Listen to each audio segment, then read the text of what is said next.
በትክክለኛው መንገድ በህግ ልዳኝ፣ በትክክለኛው ነገር ፍትህ ይሰጠኝ፣ በትክክለኛው መንገድ የተሸጠው ነዳጄ ይመለስልኝ። ነዳጁን ራሳቸው ሸጠው እኔ እስር ቤት እያለሁ ለተሸጠ ነዳጅ እኔ ዛሬ ተከሳሽ ሆኜ ስቀርብ ምን ይባላል እስቲ? ማለት የሚሰማ ሰው ራሱ ፍርድ መስጠት ይችላል። ነዳጁ ሲሸጥ ነዳጁ ከጅቡቲ ሲወጣ እኔ እስር ቤት ነኝ እኮ ያለሁት፣ አልተፈታሁም፣ የለሁም፣ ሰነዱ አለ። ወርሶ መሸጣቸውን ራሱ ከፍርድ ቤት ወረቀት አውጥቻለሁ። አንተ ጋርም ልኬልሃለሁ፣ ፌስቡክ ላይም ለቅቄዋለሁ። እና ምን ልልህ ፈልጌ ነው፣ እንዴት ነው ብለህ ካልከኝ አልኩ። አሁንም እኮ የራሳቸውን አጀንዳ የሚያስፈጽሙ የሆኑ ቡድኖች አሉ። ለስልጣን ሊሆን ይችላል፣ ለሀብት ሊሆን ይችላል፣ ለተለያየ ነገር ከዚህ ጉዳይ ጀርባ በጣም ብዙ ሰዎች አሉ ብዬ አምናለሁ። እግዚአብሔር አንድ ቀን በቀናቸው ይገልጣቸዋል ብዬ አምናለሁ። እንዲህ እንደተደፋፈነ ነገሮች ይቀራሉ ብዬም አላስብም። ግን እኔ ምለው የተሸጠብኝ ነዳጅ እኔ በታሰርኩ ጊዜ ከጅቡቲ ለወጣው ነዳጅ በረከት ለምን ወንትን ተባለች? ምን አጥፍቼ? የማንን ምን ነክቼ? ምን አድርጌ? ገባክ? ሌላውን ተው። እኔ ልንገርክ፣ የኔ እርሻ ማዳበሪያ የመጠቀም ኮታው በአመት 10,000 ነው። ግብርና ሚኒስቴር አለ። ይሄን እየሰሙ ከሆነ ወይም ነገም ከነጎዳ ሪካርድ ተደርጎ ከሰሙ መናገር ይችላሉ። ወስጄ አላውቅም ማዳበሪያ ከመንግስት ወረዳ፣ እኛ ጋር ቀበሌ እንደ ማንኛውም ሰው ለማመርታት ምርት ለምሳሌ ጭራሽ ማዳበሪያ የማልጠቀምባቸው ምርቶች አሉ። ማዳበሪያ ለምጠቀምባቸው ምርት ገበሬ ለሌሎች ገበሬዎችም ለሌሎች ኢንቨስተሮችም ወረዳ ሲመጣ እንደ ማንኛውም ሰው 100 200 ስንትም ኩንታል አስፈቅጄ ወስዳለሁኝ እንጂ ይሄ ለኔ ኮታ ተብሎ በእርሻ ልክ የተደለደለልኝ 10,000 ኩንታል አንድ ቀንም ወስጄ አላውቅም ከመንግስት እጅ። አንድ ቀንም ከመጋዘን አውጥቼ ወስጄ አላውቅም። አንድ ቀን እሱ አለ። ሁለተኛ ደግሞ ልንገርህ፣ ማንኛውም ገበሬ እርሻ ከጀመርኩ 12ኛ ዓመቴ ነው። ጭራሽ ሳያርሱ ጭራሽ አንድ ነገር ሳያደርጉ ሰዎች መጀመሪያ የሚሰጣቸው ፒካፕ ማመልከት ይችላሉ ከቀረጥ ነፃ፣ አምቡላንስ ማመልከት ይችላሉ ከቀረጥ ነፃ፣ በጣም ብዙ ዕቃ ማምጣት ይችላሉ ከቀረጥ ነፃ። ይሄው ጉምሩክ ይመስክር መጥቶ ይናገር በረከት ወስዳለች ካለ። ብታምንም ባታምንም የኔ እርሻ አንድም ዲዩቲ ፍሪ መኪና የለውም። አንድም ቀን ዲዩቲ ፍሪ መኪና አስገብቼ ነድቼ አላውቅም። በእርሻ ስም ማለት ነው። በእርሻዬ ስም ሰው ብረት አምጥቶ ይጠቀማል። ያን ሁሉ መጋዘን ስገነባ ብረቱን የጫንኩት ከመርካቶ ነው እንጂ ዲዩቲ ፍሪ አላስገባውም። መኪና ዲዩቲ ፍሪ ፒካፕ የሚባል ነድቼ አላውቅም። ማዳበሪያ ከመንግስት እጅ ወስጄ አላውቅም። በኮታዬ በምችለው አቅም ከወረዳ ወስዳለሁ። በምችለው ከሌሎች ገበሬዎች ጋር አብሬ ስለምሰራ ማለት ነው። እኔ በረከት እዚች ጋር አጭበረበረች፣ እዚህ ጋር ዘረበች። ዲዩቲ ፍሪ ተጠቅሜ ማለት ሰው ነኝ። ጉምሩክ ቼክ ማድረግ ይችላል ሰነዴ። መኪና እኔ ዲዩቲ ፍሪ ፒካፕ ነድቼ አላውቅም፣ አምጥቼ አላውቅም። አምቡላንስ አምጥቼ አላውቅም። ብረት ይፈቀድልኛል፣ አምጥቼ አላውቅም። ፈርኒቸር ይፈቀድልኛል፣ ተጠቅሜ አላውቅም። ምክንያቱም እኔ ታርጌቴ፣ እኔ አላማዬ ሀገሬን ማገልገል፣ እርሻ መስራት፣ ሪሶርሳችንን እንድንጠቀም የምችለውን ሁሉ ጥረት ማድረግ፣ እሱ ነው የኔ አላማ። ተው ሌላውን። የኔን እርሻዎች እኮ ልማት ባንክ ብድር የለባቸውም። ልማት ባንክ አልተበደርኩባቸውም። የኔ ፋብሪካዎች እኮ ከልማት ባንክ ነፃ ናቸው። ለምን? አብዛኛው ሰው ንብረት ወስዶ ቀጥታ ወደ ብድር ነው የሚሄደው። እኔ ግን አላስያዝኳቸው። የምነግር ነገር ለኔ ማሽነሪ ሲገዛ ሲንቄ ባንክ ማሽነሪ ገዝቶልኝ ያውቃል። እንደ ማንኛውም ሴት ኢንቨስተር፣ እንደ ማንኛውም ገበሬ አበረታቶኛል። መቼም በጣም ነው ማመሰግናቸው። ማለት በጣም ትልቅ ባንክ ነው፣ በጣም ሰፊ ባንክ ነው፣ በጣም መልካም ባንክ ነው። እንደ ማሽነሪ ገዝቶ ስራሽን አስፋፊ፣ ስሪ፣ ጠንክሪ ብሎ እንደ ሴቶች ድጋፍ ሰጥቶኛል ሲንቄ ባንክ። በተረፈ ብዙ ሰዎች እርሻቸውን ሄደው ያሲሳሉ። ገዝቶኛል ማለት ሲንቄ ባንክ ብሪፍ እንድታረጊልኝ ፈልጌ ነው።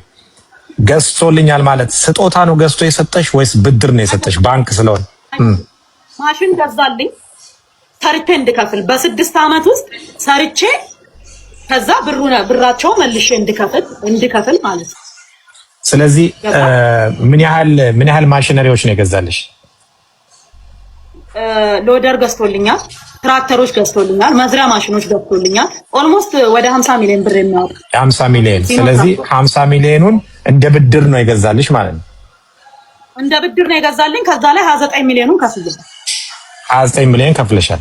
ስለዚህ አሁን ያው ከስንቄ ባንክ ብድር ስንቄ ባንክ አለብሽ 29 ሚሊዮን ከፍለሻል፣ 50 ሚሊዮን ገዝቶልሻል ማለት ነው። ኦኬ ለምን ከዛ በተረፈ ፋብሪካዎቼም ንብረቶቼም ከብድር ከልማት ባንክም ጭምር ብድር ነፃ ናቸው። ምክንያቱም እኔ በገንዘብ ሚኒስቴር በኩል በድጋፍ ጽፌ በገንዘብ ሚኒስቴር በኩል በዲያስፖራ ኤጀንሲ በኩል ንጹህ ገንዘቤን አምጥቼ ነው ኢትዮጵያ ኢንቨስት ያደረኩት። ንጹህ ገንዘቤን። ስለዚህ አሁን ብድር ያለብሽ አንቺ ብድር ያለብሽ 29 ሚሊዮን ብቻ ነው 21 ሚሊዮን ብቻ ነው። ምክንያቱም 50 ሚሊዮን ስንቄ ባንክ ሰጥቶሽ ነበረ። 29 የተወሰነ ወለድ ይኖራል። በወለድ ስለሆነ የተወሰነ ወለድ ሊኖር ይችላል። ግን እንደ ወለዱን ትተን ለህዝቡ ብሪፍ እንዲሆን 50 ሚሊዮን ስንቄ ባንክ አበድሮ ማሽነሪዎች ገዛልሽ።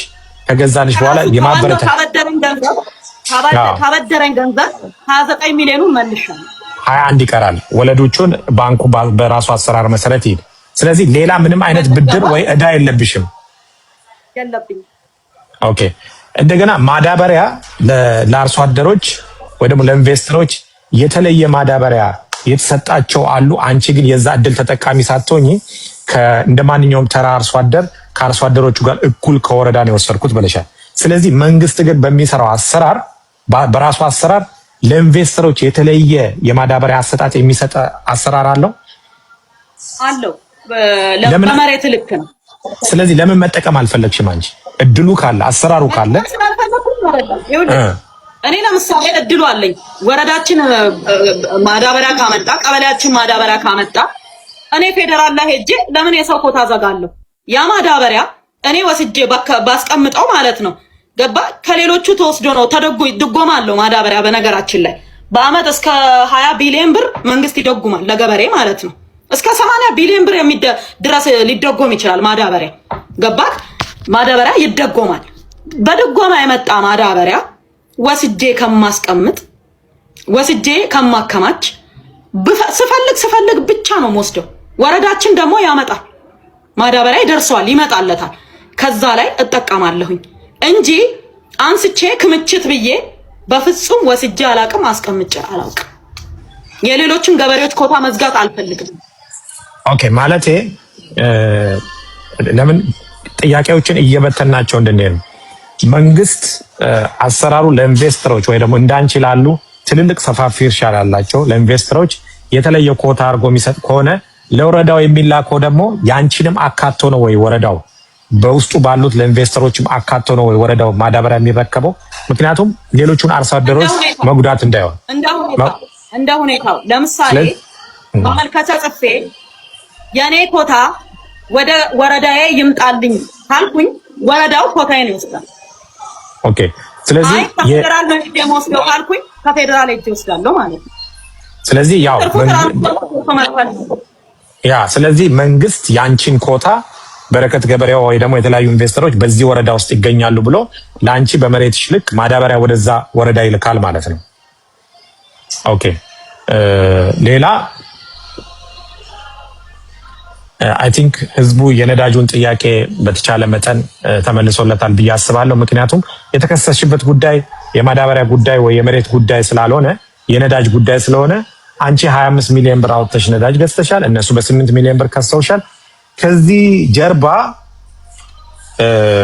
ጀርባ አንዳንድ ግለሰቦች እንደሚያነሱት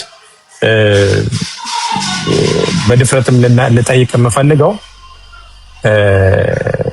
የፖለቲካ እድምታ አለው፣ የፖለቲካ እድምታ ጫና አለው ብለኛ ላይ እንዳየነው ከሆነ በ8 ሚሊዮን ብር የነዳጅ ጉዳይ ስምሽ ገብቷል እና ያ ስምሽ መግባቱ የተራ ወይ ስህተት ነው ብለሽ ታስቢያለሽ? ከነዳጅ ጋር የተገናኘ ለምንድን ነው ፌደራል ፖሊስ በዛ ሊጠይቅሽ የፈለገው?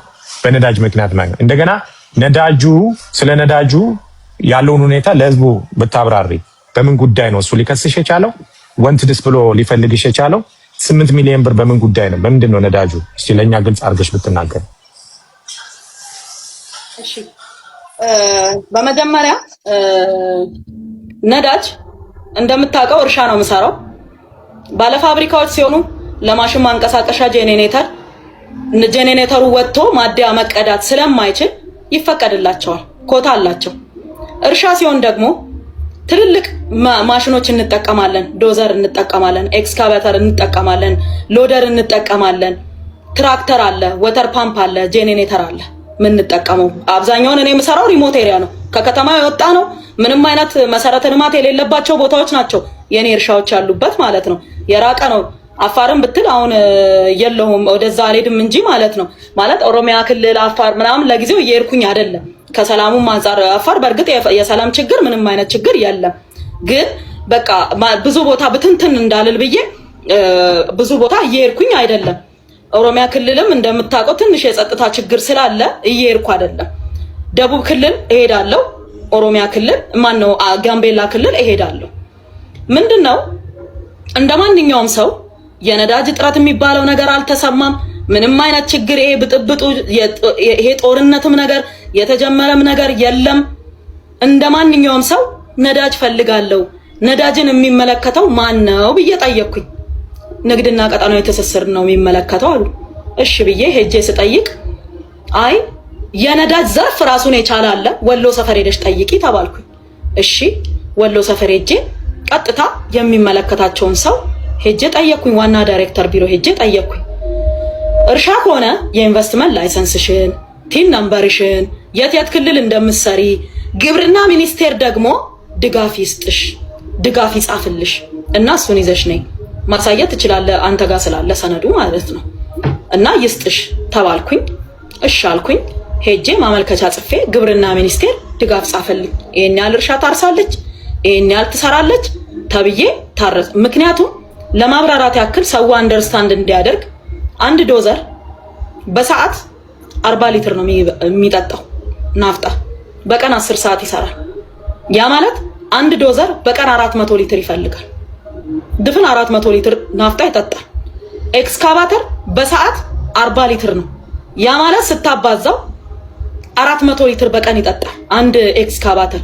ሎደር እስከ 25 ሊትር በሰዓት ይጠጣል። በሰዓት ነው የምነግርህ፣ በቀን 10 ሰዓት ይሰራል። ያ ማለት 250 ሊትር በቀን ይፈልጋል። ትራክተር በሁለት ቀን አንዴ 300 እስከ 350 ሊትር ይፈልጋል። ወተር ፓምፕ እንደዚሁ ወተር ፓምፕ ትልልቆቹ ማለት ነው ፐር ሰከንድ 75 ሊትር ፐር ሰከንድ 100 ሊትር ውሃ የሚያመነጩ ወተር ፓምፖች አሉ። እነዛ ወተር ፓምፖች አንዴ ነዳጅ ሲጨመርላቸው 350 400 ሊትር ይጨመርላቸዋል። በየ72 ሰዓቱ በየ48 ሰዓት በየ72 ሰዓት እንደሚሰሩት ሰዓት ማለት ነው ነዳጅ ይጠቀማሉ ማለት ነው። ያ ማለት አንድ ዶዘር በወር ከ13000 ሊትር በላይ ይፈልጋል። አንድ ዶዘር አንድ ኤክስካቫተር ከ13000 ሊትር በላይ ይፈልጋል። ያ ማለት 26000 ሊትር ነው አንድ ዶዘር አንድ ማሽን። እያንዳንዱን ስትደምረው ማለት ነው በጣም ብዙ ሺህ ሊትር ነው የምንጠቀመው። ምክንያቱም ሄቪ ዲዩቲ ነው በጠቅላላ ማለት ነው። ስለ ማሽን የሚያውቅ ሰው ስራ ላይ ያለ ሰው ያውቃል። ጄኔሬተር እነዚህ ትልልቅ ፋብሪካ የሚያንቀሳቅሱ ጄኔሬተሮች ምን ያህል ናፍጣ እንደሚጠቀሙ የሚታወቅ ነው። ከዛስ እያንዳንዱን ማሽን ዘርዝሬ የግብርና ሚኒስቴር የተጻፈልኝን ድጋፍ ይዤ ቀጥታ ወሎ ሰፈር ሄጄ አመለከትኩኝ። የት ዋና ዳይሬክተሩ ጋር ሳመለክት አይ ምክትል የነዳጅ ዘርፍ አለ፣ ምክትል ዋና ዳይሬክተር የነዳጅ ዘርፍ አለ ሂጂ አሉኝ። እሺ ብዬ ሄድኩ። ማንንም ሰው እዛ ውስጥ ማቀው ሰው የለም። ሄጄ ማመልከቻ ጽፌ ሰነዴን አንድ ላይ አደራጅቼ ላይሰንሶቼን አንድ ላይ አድርጌ አቀረብኩኝ። አዩ ተነጋገሩ ቁጭ ብለው ኦኬ በወር እስከ 150 ሺህ ሊትር ቢፈቀድላት እንዳጠቃቀሟ ከሆነ ብዙ ስለምትሰራ 150 ሺህ ከነ መኪኖቿ ብዙ መኪና ነው ያለኝ። እንደምታውቀው 23 መኪና ነው ያለኝ። 23ቱም መኪና ነዳጅ ይጠቀማል። ከዶዘሩ ከሎደሩ ከግሬደሩ ውጪ ማለት ነው። ከኤክስካቫተሮቹ ውጪ 23 የሚንቀሳቀስ መኪና አለኝ። እነሱ ይፈልጋሉ ነዳጅ። ስለዛ ይሄ ነገር ይፈቀድላት ተባለ። ነዳጁ መጥቶ ተራገፈ። ከዛ ንግድ ቢሮ፣ ደህንነት ቢሮ፣ ፖሊስ አንድ ላይ ሆነው ይሄ ነዳጅ ክምችት ነው አሉ። ሄደው እዛ ላሉ ጥበቃዎች ማለት ነው ክምችት አይደለም የእርሻ ነው። ምክንያቱም በረከት እስር ላይ ስላለች ነዳጁን መጠቀም ስለማትችል ቤተሰቦቿ እንዳይነካ ማንም ሰው እንዳይቀዳ ለማሽኖቹም እንዳይሰጥ በዛ መሀል ስርቆት ሊፈጠር ይችላል ብሎ ስላሉ ቤተሰቦቿ እንዳይነካ ተብሏል ነዳጁ አሏቸው። እንደዛ የሚባል ነገር የለም፣ እንደዛ የሚባል ነገር የለም አሉና ሰበሩት ዲፖን። አንድ ላይ ፍርድ ቤት የዲማ ወረዳ ከፍተኛ ፍርድ ቤት አቅርበው ነዳጁን እንድንወርስ ብለው ጠይቀው ነዳጁን ወረሱት። ዲስፓቹ ህገወጥ ነው አሉ። አስብ። የነዳጅና ኤነርጂ ባለስልጣን ዋና ዳይሬክተር ጽፎልኛል፣ ግብርና ሚኒስቴር ጽፎልኛል። ገንዘቡን ለኖክ ራሴ ነኝ 25 ሚሊዮኑን ራሴ ነኝ ያስገባሁት፣ ከኔ አካውንት ነው ለኖክ የገባው ገንዘቡ። እያንዳንዱ ነገር ህጋዊና ህጋዊ ነው። ዲስፓቹ ከጅቡቲ ተቆርጦ የመጣ ዲስፓች ነው። ህገወጥ ይሁን ህጋዊ ይሁን መጠየቅ ያለበት ኖክ ነው። ማረጋገጥ የሚችለው ኖክ ነው፣ ይሄንን ጉዳይ ማለት ነው። ከዛ ተጭኖ መጥቷል። ከዛ ተነጋገሩ። እሱንም ሰነድ አንደኛ ፌስቡክ ላይ ሄደው ማየት ይችላሉ። በእኔ ፔጅ ሙሉን ለቅቄዋለሁኝ፣ ሙሉ እንትን ሰነዱን ማለት ነው። ተነጋገሩ፣ ቃለ ጉባኤ ያዙ፣ አወሩ፣ ሰበሩት። ነዳጁን ቀርተው ወሰዱ፣ ሸጡት። እኔ በዛ ሰዓት እስር ቤት ነኝ ያለሁት። የተሸጠው ታሳስ ላይ ነው። ታሳስ እኔ እስር ቤት ነኝ ያለሁት። ነዳጁን የተፈቀደልኝን ያን 100,000 ሊትር ናፍጣ አልወሰድኩትም በጭራሽ። እኔ ጋር አልመጣም። በህጋዊ መንገድ የወሰድኩትን መንግስት ፈቅዶልኝ ለእርሻዬ ብሎ የፈቀደልኝን ነዳጅ አልወሰድኩም። እራሳቸው ናቸው እስር ቤት እያለውኝ ሰብረው ገብተው የሸጡት ማለት ነው። ለዛ ደግሞ ማስረጃውን ራሳቸው ቁጭ አድርገዋል። ወርሰን ሸጠናል ብለው ፍርድ ቤት አቅርበው አስወስነው መሸጣቸውን ሰነድ አለኝ፣ ፌስቡክ ላይ ለቅቄዋለሁ፣ ያንን ሰነድ ማለት ነው። ከዛ በኋላ ሸጠው እኔ እነሱ ታሳስ ሸጠውት ማለት ነው። ኦልሞስት የተሸጠው ነዳጁ ወደ 30 ምናምን ሚሊዮን ብር ሸጠው ተካፈሉ ብሩ። ለመንግስትም ገቢ አልተደረገም በነገራችን ላይ የናፍጣው ብር ማለት ነው። ከዛ ለመንግስትም ገቢም አልተደረገም፣ ለማንም አልሰጠም። ወደ 6 ሚሊዮን ብር መንግስት አካውንት ውስጥ አስገብተናል ይላሉ። ይግባ ራሱ ያውቃል የመንግስት አካል። ለገቢዎች አስገብተናል ይላሉ። አስገቡ እኔ ማቀው ነገር የለም። ግን ነዳጁ ወደ 38 ሚሊዮን አካባቢ ነው የተሸጠው። ያ ነዳጅ ገንዘቡን እርስ በርሳቸው ተካፍለው ነው የወሰዱት። እኔ በዛ ሰዓት እስር ቤት ነኝ ያለሁት። ያየሁት ነገርም የለም። ተፈትቼ ስወጣ ነዳጁ ኦልሬዲ ተሽጧል። የለም ነዳጁ። ቀጥታ ለፌዴራል ፖሊስ አመለከትኩኝ። ህጋዊ የሆነ ነዳጅ እንድሰራ መንግስት የፈቀደልኝ ራሴ በገንዘብ የገዛሁት ነዳጅ ተሽጦብኛል፣ ያለ አግባብ ልክ አይደለም ብዬ አመለከትኩኝ። ከዛ በኋላ እያየነው ነው እናይልሻለን፣ ሰነዱን አምጪ አሉኝ። ሰነዱን እንዳለ ሰብስቤ አቀረብኩኝ ለፌዴራል ፖሊስ። እሺ ብለው ተቀበሉ። ነገሩን መርምረን እያየነው ያለውን ነገር እንገልጽልሻለን አሉኝ። እሺ አሉኝ። ስልኬንም አልመለሱልኝም። ሁለት ስልክ አይፎን 15 ፕሮ ማክስ እና 16 ፕሮ ማክስ ስልክ ሰጥቻቸው ነበረ። ያንን ስልክ አልመለሱልኝም። ራሳቸው ጋር ነው የቀረው። ኢቨን ፎረንሲክ ማለት ነው ምርመራዬን ጨርሻለሁ አጠናቅቄያለሁ ሲል ብዙ ጊዜ ስልክ ለምን እንደማይመለስ አላውቅም። አንዳንዴ ይመለሳል፣ አንዳንዴ አይመለስም። የኔ ግን አልተመለሰም በአጋጣሚ ማለት ነው። መርማሪዎች እጅ ነው ያለው። ቢሮ ፖሊስ አንድ ላይ ሆነው ይሄ ነዳጅ ክምችት ነው አሉ። ሄደው እዛ ላሉ ጥበቃዎች ማለት ነው ክምችት አይደለም የእርሻ ነው። ምክንያቱም በረከት እስር ላይ ስላለች ነዳጁን መጠቀም ስለማትችል ቤተሰቦቿ እንዳይነካ ማንም ሰው እንዳይቀዳ ለማሽኖቹም እንዳይሰጥ በዛ መሃል ስርቆት ሊፈጠር ይችላል ብሎ ስላሉ ቤተሰቦቿ እንዳይነካ ተብሏል ነዳጁ አሏቸው። እንደዛ የሚባል ነገር የለም፣ እንደዛ የሚባል ነገር የለም አሉና ሰበሩት ዲፖን።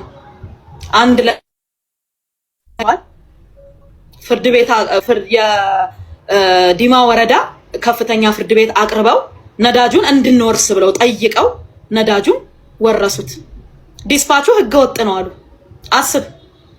የነዳጅና ኤነርጂ ባለስልጣን ዋና ዳይሬክተር ጽፎልኛል፣ ግብርና ሚኒስቴር ጽፎልኛል። ገንዘቡን ለኖክ ራሴ ነኝ 25 ሚሊዮኑን ራሴ ነኝ ያስገባሁት፣ ከኔ አካውንት ነው ለኖክ የገባው ገንዘቡ። እያንዳንዱ ነገር ህጋዊና ህጋዊ ነው። ዲስፓቹ ከጅቡቲ ተቆርጦ የመጣ ዲስፓች ነው። ህገወጥ ይሁን ህጋዊ ይሁን መጠየቅ ያለበት ኖክ ነው። ማረጋገጥ የሚችለው ኖክ ነው፣ ይሄንን ጉዳይ ማለት ነው። ከዛ ተጭኖ መጥቷል። ከዛ ተነጋገሩ።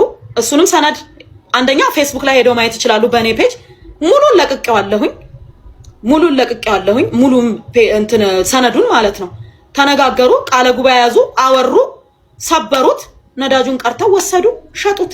እኔ በዛ ሰዓት እስር ቤት ነኝ ያለሁት። የተሸጠው ታሳስ ላይ ነው። ታሳስ እኔ እስር ቤት ነኝ ያለሁት።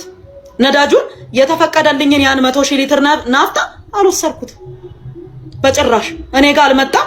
በህጋዊ መንገድ የወሰርኩትን መንግስት ፈቅዶልኝ ለእርሻዬ ብሎ የፈቀደልኝን ነዳጅ አልወሰርኩም። እራሳቸው ናቸው እስር ቤት እያለውኝ ሰብረው ገብተው የሸጡት ማለት ነው። ለዛ ደግሞ ማስረጃውን እራሳቸው ቁጭ አድርገዋል። ወርሰን ሸጠናል ብለው ፍርድ ቤት አቅርበው አስወስነው መሸጣቸውን ሰነድ አለኝ፣ ፌስቡክ ላይ ለቅቄዋለሁ ያንን ሰነድ ማለት ነው። ከዛ በኋላ ሸጠው እኔ እነሱ ታሳስ ሸጠውት ማለት ነው። ኦልሞስት የተሸጠው ነዳጁ ወደ 30 ምናምን ሚሊዮን ብር ሸጠው ተካፈሉ ብሩ። ለመንግስትም ገቢ አልተደረገም በነገራችን ላይ የናፍጣው ብር ማለት ነው። ከዛ ለመንግስትም ገቢም አልተደረገም፣ ለማንም አልሰጠም። ወደ 6 ሚሊዮን ብር መንግስት አካውንት ውስጥ አስገብተናል ይላሉ። ይግባ ራሱ ያውቃል የመንግስት አካል። ለገቢዎች አስገብተናል ይላሉ። ያስገቡ አስገቡ፣ እኔ ማቀው ነገር የለም።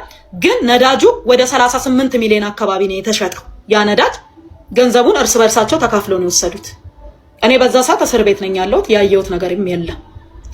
ተፈትቼ ስወጣ ነዳጁ ኦልሬዲ ተሽጧል። የለም ነዳጁ።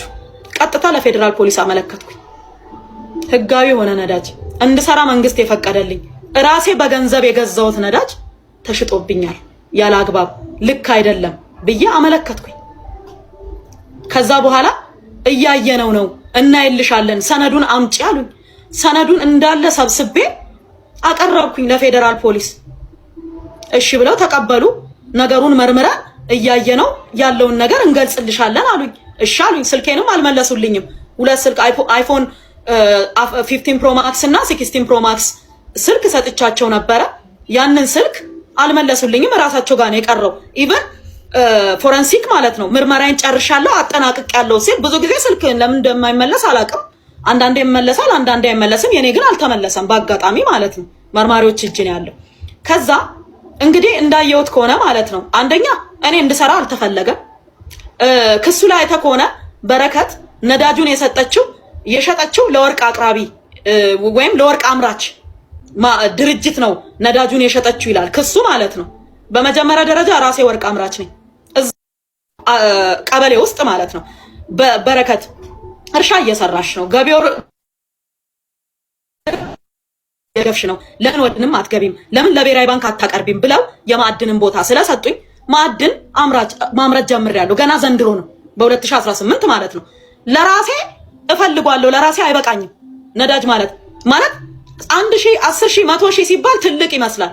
ትልልቅ የቪዲዮቲ ማሽኖችን ስታንቀሳቅስ ግን ማለት ነው ያ ማለት ምንም ማለት አይደለም። ያ ነዳጅ ማለት ነው። እና ያ ነዳጅ ሳይሰጠኝ እርሻ ስራ አቁሙ ብላቴ ማለት ነው በነዳጅ እጥረት ምክንያት ቲማቲም ከጥቅም ውጪ፣ ፓፓዬ ከጥቅም ውጪ፣ ምን የመሳሰለ አትክልት ከጥቅም ውጪ ሆኖብን ማለት ነው ብዙ ነገር ተበላሽቶብኝ እንግዲህ እኔ ለምን እንዳልሰራ እንደተፈለገ አላውቅም። ወይ ደግሞ ምናልባት በረከት ታዋቂ ማንም ሰው እናስራለን ብለው ለማሳየት ፈልጎ ከሆነም አላውቅም። እውነት ለመናገር የራሳቸው ግን እኔ እርግጠኛ ሆኜ የምነግርህ የሆኑ የተደራጁ ቡድኖች አሉ። በጣም የተደራጁ ፌዴራል ፖሊስ ውስጥ አሉ። የጸጥታ አካላት እሱ ጋር ከመግባታችን በፊት አይደለም። ይኸውልህ አንድ ላይ የተያዘ ነገር ስለሆነ ፊራ አንዴ ስማ። ይኸውልህ ገባ አርቲፊሻል ኢንተለጀንስ ውስጥ አሉ፣ ፍትህ ሚኒስቴር ውስጥ አሉ። እጅግ በጣም የተደራጁ ሰዎች የራሳቸውን አጀንዳ የሚያስፈጽሙ ማንም ይሁን ማንም ከመምታት ወደ ኋላ ማይመለሱ ህግ ከለላ እየሰጣቸው በቃ የህግ ውስጥ ነው ያሉት እነዚህ ሰዎች ገባ። እኔ ባልሸጥኩት ነዳጅ ራሳቸው ሸጠው በወሰዱት ነዳጅ እኔ እስር ቤት እያለሁ ለተሸጠ ነዳጅ በድንገት ተከሳሽ ሆኜ መጣሁ። እኔ እኮ ተሽጦብኛል ብዬ እኮ ለፌዴራል ፖሊስ አመልክቼ ምርመራ ላይ ነው ያለው። ፌዴራል ፖሊስ እያየልኝ ነው ያለው ኬዙን ማለት ነው።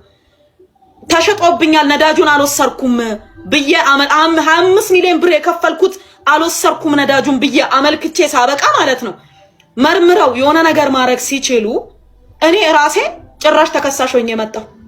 ነዳጁን አባክነሻል ሸጠሻል ተብዬ ማለት ነው ያልወሰርኩትን ነዳጅ እስር ቤት እያለሁ የወጣ ነዳጅ ከጅቡቲ ገባ። ይሄ ነው የተከሰተው ነገር፣ ይሄ ነው የተፈጠረው ነገር። እንደማንኛውም ሰው በሚዲያ ነው ያየሁት። በዛ ላይ ደግሞ ልክ እንደጠፋው ቆይ እኔ አንድ ጥያቄ ልጠይቅ። ፊንቴክ ኢንቨስትመንት ስለ ፊንቴክ ኢንቨስትመንት ስናወራ ዋናው መስራቹ ሰውዬ ማን ነበረ ስሙ? ዋናው ሰውዬ ፊንቴክ እኮ ግርማይ ገብረ ሚካኤል ነው የሚባለው የሳውዝ አፍሪካው ዋንጫ ያዘጋጀ የነበረው ግርማይ ነገ ሰው እንሆናለን፣ ታክሲ ሰርተን እንለወጣለን፣ የተለያየ ንብረት ሸጠው ከየትም ከዘመድ ከወገንም አስቸግረው በጣም ምስኪን ወገኖቻችን ወስደው ያስረከቡትን ገንዘብ 1.6 ቢሊዮን ብር ይዞ ጠፋ የተባለ ሰው ነው። ክስ ከተመሰረተበት 2 ወር አልፎታል። ይሄ ሰውዬ ወንትር ተብሎ ተለጥፎ አይተው ታውቃለህ? ተፈላጊ ተብሎ ተለጥፏል። እስካሁን ድረስ አይተዋል? እሱን ሰው አላየኸውም? ስንት አይነት ሰው እያገቱ አፈርድም የሚያበሉ ሰላማችንን የነሱ መግቢያ መውጫ ያሳጡ።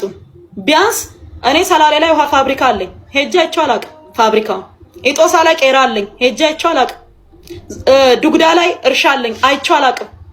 ጀጁ ላይ እርሻ አለኝ፣ አይቼው አላውቅም። ምክንያቱም እፈራለሁ፣ መሄድ አልችልም። ለዛ ሰላም የነሱን የተለያየ ሰው ደም የሚያፈሱ መኪና እያገቱ ስንት ጓደኞቼ በጠራራ ፀሐይ ተገለዋል እኮ በጠራራ ፀሐይ። ያንን ድርጊት የፈጸሙ ስንት ነገር ያደረጉ ሰዎች ተፈላጊ ተብለው ባልተፈለጉበት ሁኔታ በረከት ሀገር ላይ 8 ሚሊዮን ብር ኪሳራ አድርሳለች። 8 ሚሊዮን የኢትዮጵያ ብር ኪሳራ አድርሳለች። 8 ሚሊዮኑን ምነው አንድ መኪና አሮጌ መኪናዬን ወስደው ሸጠው አይወስዱ? ምን ችግር አለ? ገባ አድርሼ ከሆነ ያንን ራሴ ነኝ የነዳጁን ብር የከፈልኩት። ነዳጁን የወሰዱት ራሳቸው ናቸው፣ የሸጡት እነሱ ናቸው። እኔ እስር ቤት ነበርኩ በዛ ሰዓት ነዳጁ ሲሸጥ ማለት ነው። ገባ ያ በሆነበት ሁኔታ ማለት ነው። እንዴት አሁን 8 ሚሊዮኑን ኪሳራ ያደረስኩት መንግስት ላይ ያልወሰድኩትን ነዳጅ አልወሰድኩም እኮ ነዳጁን። ለዛውም በህጋዊ መንገድ ይሰጣት ይፈቀድላት ተብሎ የተፈቀደልኝን ነዳጅ ገባት የተፈቀደልኝን ነዳጅ ሳልጠቀም ሳልወስድ 8 ሚሊዮን ኪሳራ እንዴት ነው ያመጣሁት? እስቲ እንዴት ነው ያደረኩት? እኔ ነኝ እኮ የከሰርኩት። ብሬም ተወስዶ ነዳጄም ተወስዶ ሳልወስድ ምኑንም ነገር ሳልወስድ ባዶ እጄን የገባሁት ገባ። እኔ በረከት ነኝ። እንዴት አድርጌ ነው 8 ሚሊዮን ኪሳራ ሀገሪቷ ላይ ያደረኩባት? ገባ።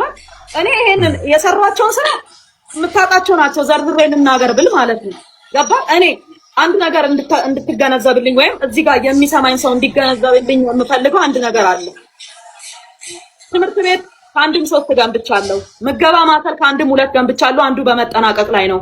ክሊኒክ ገንብቻለሁ። ለመከላከያ ረድቻለሁ። ለፌዴራል ፖሊስ ረድቻለሁ።